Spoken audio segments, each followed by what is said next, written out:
La propagation du coronavirus a entraîné d'importants changements de la vie professionnelle pour des millions de personnes, allant de l'augmentation du recours au travail à distance à la mise à pied ou même à la perte d'emploi. Mais alors que les pays se penchent sur ce que pourrait être la vie après le confinement, de nouvelles idées sur comment, où et quand nous allons travailler émergent. Astuces et outils pour un meilleur travail à domicile. Cette pandémie peut apporter une meilleure compréhension sur la façon dont les gens devraient collaborer et travailler ensemble. Nous pouvons déjà constater que le retour au travail consiste à repenser les horaires, la production et l'organisation du travail, déclare le Dr Myriam Mara, professeure de finance à la Henley Business School. La Nouvelle-Zélande, le Canada et la Finlande ont laissé entendre que l'avenir passe par des politiques de réduction de la semaine de travail et de flexibilité du marché du travail. En changeant notre façon de travailler, nous pourrions accroître la productivité, éviter les licenciements et libérer du temps que nous pourrons à notre tour consacrer à la santé, au bien-être et aux loisirs. Mais il faut se garder de faire des expériences à un moment où d'innombrables entreprises sont confrontées à une catastrophe économique sans précédent.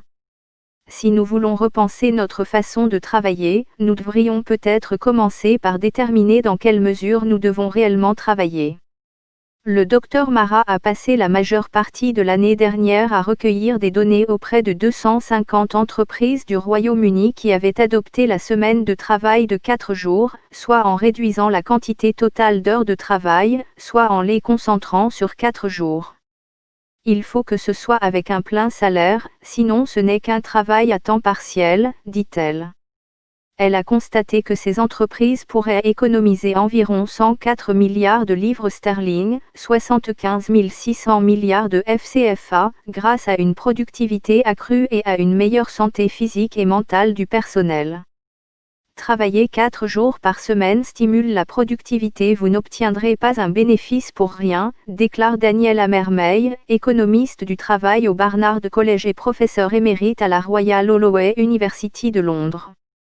C'est une chimère de penser que l'on peut travailler moins et obtenir plus, et de nombreuses preuves existent à l'appui, selon le professeur. La réorganisation de la semaine de travail ne conviendra pas nécessairement aux personnes qui travaillent déjà de manière saisonnière ou flexible. Je pourrais facilement condenser ma semaine de travail d'enseignant en moins de jours, déclare Tati Théo, violoncelliste et professeur de musique professionnelle. J'aurai 2 mois sans rien et je jouerai ensuite 7 jours par semaine pendant toute une saison, explique le musicien. 13, qui a demandé à ne pas utiliser son vrai nom, est psychothérapeute au sein du Service national de santé britannique. Elle peut voir comment le fait de travailler moins d'heures peut être attrayant pour beaucoup, mais dans mon cas, je ne vois pas comment un prestataire de santé peut recevoir plus de patients en moins de temps. Pendant la pandémie, les entreprises ont dû s'appuyer sur la technologie non seulement pour se connecter avec leurs clients, mais aussi pour faire travailler leurs employés. Pour de nombreux employés, du moins dans les économies riches, l'avenir du travail impliquera davantage de personnes passant du temps à la maison, travaillant à distance et utilisant moins d'espace de bureau, explique le professeur Amermeil. Cela ne signifie pas que l'efficacité et la qualité des biens et des services ont diminué ou vont se dégrader, c'est simplement une façon différente de travailler et les attentes des clients et des consommateurs ont également changé en conséquence, déclare le Dr Mara. Je peux accepter d'enseignement depuis mon domicile, mais l'interaction personnelle avec mes étudiants me manque désespérément, dit-elle. Parfois, il faut accorder un instrument ou corriger la position d'un archet ou d'une main et on ne peut pas le faire facilement à travers un écran, déclare la musicienne. Travailler à la maison, ça ne fonctionne pas pour moi, je ne peux pas le faire. On ne peut pas faire de concert, on ne peut même pas répéter, dit-elle. Elle a essayé de faire en sorte que son orchestre de chambre baroque continue à répéter via Zoom, sur Skype, même au téléphone, mais le retard numérique est tel que c'est totalement impossible. Nous nous épanouissons en étant ensemble, et nous ne pouvons pas le faire. Pendant ce temps, Thérèse trouve l'accroissement de la proximité travail et maison difficile à gérer.